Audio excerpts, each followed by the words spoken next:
मैं जींद में as a computer teacher job करता था। आज से लगभग 19 साल पहले की बात है। मेरी स्टोरी, मेरी कहानी से हो सकता है कि आप इंस्पायर हों, हो सकता है कि आप कोई मैसेज लें, और हो सकता है आप ना ले सकें या आपकी टीम का कोई ना कोई साथी जो है इससे मैसेज ले। तो ये बहुत महत्वपूर्ण है कि आप किस बात से क्या सीख रहे हैं और उसके ऊपर क्या इम्प्लीमेंट कर रहे हैं। क्योंकि सुनना अहमियत नहीं रखता मेरे मायने में, इम्प्लीमेंट करना मायने रखता है। विचारों को सुनने से जिंदगी नहीं बदलती, विचारों पर काम करने से जिंदगी बदलती है। तो बेहतरीन एक मौका मेरे पास में आया। हुआ यूं कि मैं एक प्राइवेट स्कूल के अंदर नौकरी करता था एज ए कंप्यूटर टीचर। और जिस स्कूल के अंदर मैं जॉब करता था उस स्कूल के ऑफिस में ही मैं उस दिन बैठा हुआ था। मेरे प्रिंसिपल साहब के पास में कुछ काम से मैं आया था ऑफिस में। और उसी दिन जो है इस बिजनेस की एक बहुत शानदार पर्सनैलिटी, जो आज पूरे इंडिया में जो है, जिनका नाम जो है बहुत इज्जत और मान के साथ में लिया जाता है, श्रीमान राकेश शर्मा साहब। श्रीमान राकेश शर्मा साहब जो है मेरे प्रिंसिपल साहब को आरसीएम बिजनेस के बारे में बताने के लिए आए। प्रिंसिपल साहब को आरसीएम बिजनेस बड़ी शिद्दत के साथ में प्लान दिखा रहे थे सर। और मैं थोड़ा थोड़ा सुन रहा था कि साइड में बैठा था मैं। और मुझे कुछ कुछ अंदर से महसूस हो रहा था, कुछ फीलिंग आ रही थी कि अच्छा है शायद। लेकिन 5 7 10 मिनट के प्लान के बाद में मेरे प्रिंसिपल साहब का कुछ अर्जेंट कॉल आया और उन्होंने बोला कि मेरे को निकलना पड़ेगा और मैं जो है इसको नहीं कर पाऊंगा। मतलब हर व्यक्ति की अपनी अपनी सोच रहती है, हर व्यक्ति की अपनी अपनी जिंदगी जीने के तरीके रहते हैं। कोई किसी तरीके से जी सकता है, कोई किसी तरीके से। तो उन्होंने मना कर दिया और वो ऑफिस से चले गए अर्जेंट कॉल के चक्कर में। तो मैं वो गए तो उनके पीछे पीछे राकेश सर भी जाने लगे, क्योंकि मेरी और राकेश सर की कोई जानकारी नहीं थी उस दिन से पहले तक। तो जैसे ही वो जाने लगे और ऑफिस के गेट से बाहर निकले तो मेरे अंदर से जो है ना कोई ऐसी आवाज आई, पता नहीं परमात्मा ने कोई क्या मेरे अंदर उस समय ये डाला कि मेरे भीतर से आवाज आई कि प्रमोद इस आदमी को जाने मत दे। तो मैं जो है पीछे से आवाज लगाई मैंने सर को। मैंने कहा सर 1 मिनट रुकिएगा। तो सर रुके और मैंने जब बात की, मैंने कहा सर जो अभी आप समझा रहे थे प्रिंसिपल साहब को, क्या मैं भी वो कर सकता हूँ क्या? तो ही इज वेरी एक्साइटेड और बोले यस व्हाई नॉट, आप क्यों नहीं कर सकते हैं, आप भी कर सकते हैं, हर कोई कर सकता है इसको। तो मैंने कहा सर अभी तो फिर मैं ड्यूटी पे हूँ, जॉब, और जॉब के बारे में बोला जाता है जस्ट ओबे योर बॉस। हाँ जी की नौकरी ना जी का घर। यस सर करेंगे तो नौकरी चलती है, नो सर करके देखते हैं तो मामला खराब हो जाता है। तो मैंने कहा सर अभी तो मैं जो है सुन नहीं पाऊंगा, समझ नहीं पाऊंगा अच्छे से, और मैं चाहता हूं कि मैं अच्छे से समझ के ही इसको जो है करूं, और मैं इंटरेस्टेड हूं, और मेरे को जो है आप एक बार शाम को जो है एक बार हम मुलाकात करते हैं। तो राकेश सर बोले ठीक है। शाम का हमने एक टाइम सेट किया और शाम को जो है हमने मुलाकात की राकेश सर से दोबारा। और मुझे प्लान समझ में आया और अच्छा लगा मुझे। मैंने मूड बना लिया कि मैं इसको करूंगा। लेकिन मैं देरी नहीं करना चाहता था 1 मिनट भी, और मैंने अपनी सारी फिलोसफी को साइड में रख दिया। या मैं एक बात जरूर बोलना चाहूंगा कि ज्यादातर लोग जो है मौके मिलते हैं और अपनी फिलोसफी को आगे रखते हैं, और फिर उस चक्कर में जो है ना बहुत सारी अपॉर्चुनिटी उनके हाथ से निकल जाती है। अपॉर्चुनिटी आती हैं लेकिन अपॉर्चुनिटी निकल भी जाती है। मैं आपको एक बात बताना चाहता हूँ। बिल गेट्स जो वर्ल्ड के सबसे अमीर आदमी हैं, richest person of the world, उनसे एक महिला पत्रकार ने सवाल किया कि सर आपकी कामयाबी का राज क्या है, आप इतने अमीर हैं, आपकी अमीरियत का राज क्या है? तो बिल गेट्स ने एक ब्लैंक चेक साइन करके उस पत्रकार को दिया और बोला कि जितनी कीमत आपको इसमें भरनी है भरिए।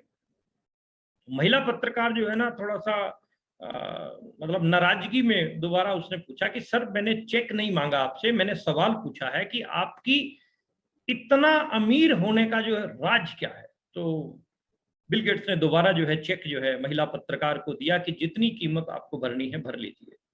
तीसरी बार थोड़ा सा जो है महिला पत्रकार, क्योंकि उनका इंटरव्यू लेने के लिए आई थी, थोड़ा क्रोधित होकर बोली कि आप जो है मेरे सवाल को नहीं समझ पा रहे हैं। मैं कहना ये चाह रही हूं कि आपका इतना अमीर होने के पीछे कारण क्या है? तो बिल गेट्स का जवाब था कि मेरा अमीर होने के पीछे जो कारण है वो ये है कि मैंने कभी भी मौका छोड़ा नहीं। अपॉर्चुनिटी जब भी मुझे मिली मैंने उसको कैश किया, छोड़ा नहीं। आज आपके पास अपॉर्चुनिटी थी वर्ल्ड की सबसे अमीर पत्रकार बनने की, जिसको आपने त्याग दिया है। मैं कभी भी, मेरे पास में जो भी मौके आए, मैंने आज तक किसी भी मौके को नहीं छोड़ा। तो मेरे दोस्त, मेरे पास में ये अपॉर्चुनिटी आई और उस अपॉर्चुनिटी को मैंने छोड़ा नहीं और पकड़ लिया और मैंने काम करना शुरू किया।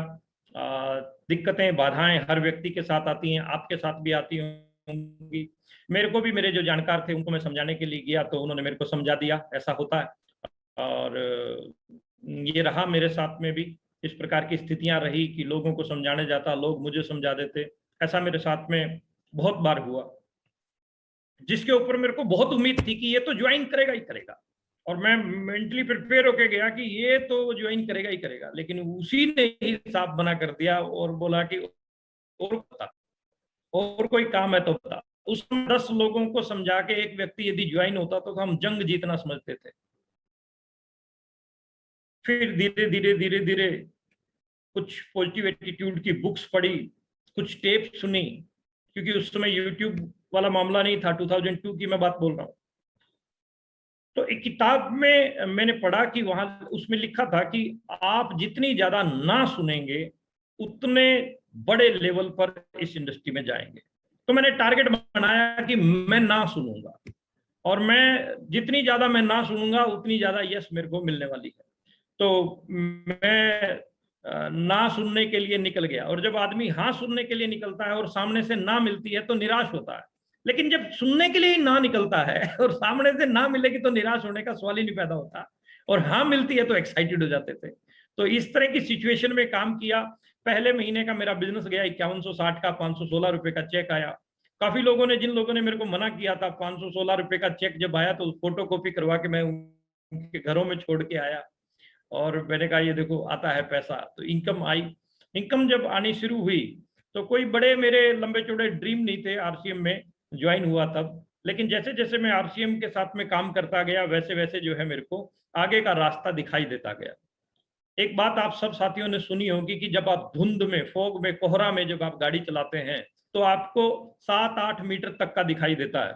लेकिन जैसे ही आप 7-8 मीटर कवर कर जाते हो तो अगला 7-8 मीटर आपको दिखाई देने लग जाता है। ऐसे ही इस इंडस्ट्री में भी है।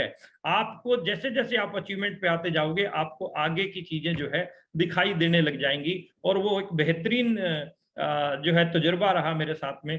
516 रुपए का चेक आया, फिर 1000 आया, फिर 2000, 5000, 7000, 9000 आया।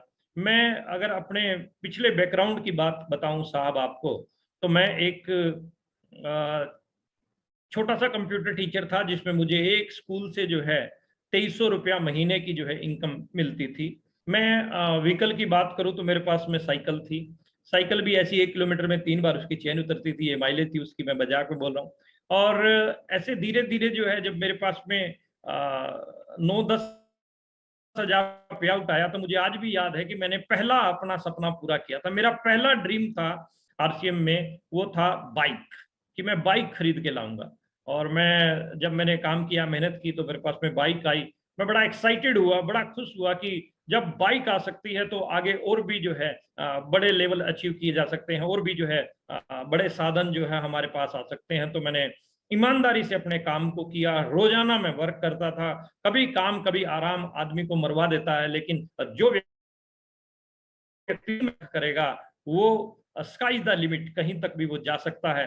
तो मैंने भी रूटीन में जो है ना अपना वर्क करना शुरू किया, और उस रूटीन वर्क से जो है मुझे लाभ मिलना शुरू हुआ। मैंने नीचे टीम में अचीवमेंटें निकालने के ऊपर काम किया, क्योंकि दुनिया का सबसे बड़ा लीडर वो नहीं है जिसके पास खुद के पास पैसा आ रहा है। दुनिया का सबसे बड़ा लीडर वो है जो अपनी टीम में पैसा पहुंचाने के लिए काम करता है।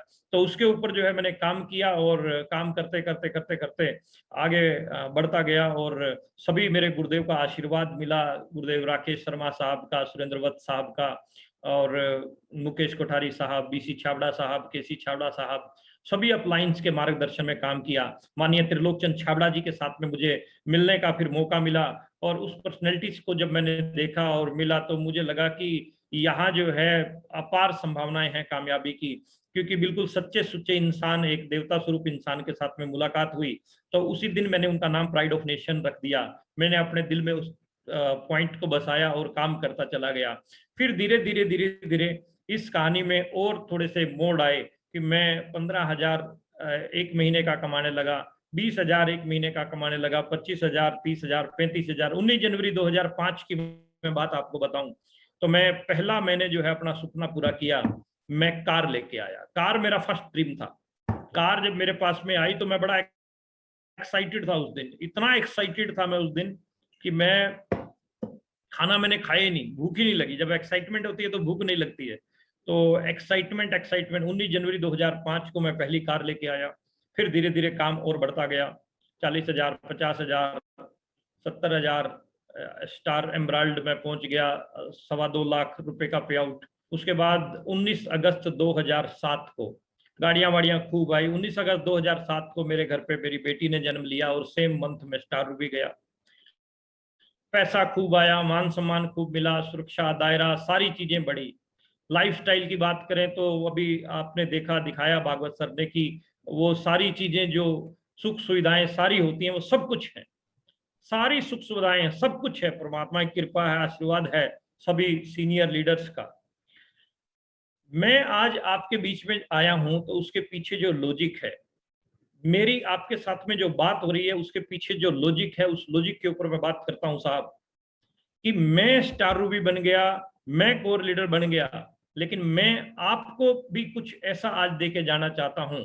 यदि आपने उन कामों को कर लिया तो डेफिनेटली आप भी जो है इस ओहदे पर पहुंचेंगे, इस मुकाम पर पहुंचेंगे, इससे भी आगे पहुंचेंगे आप। ऐसी मैं जो है शुभकामनाएं आप सब साथियों को देता हूं।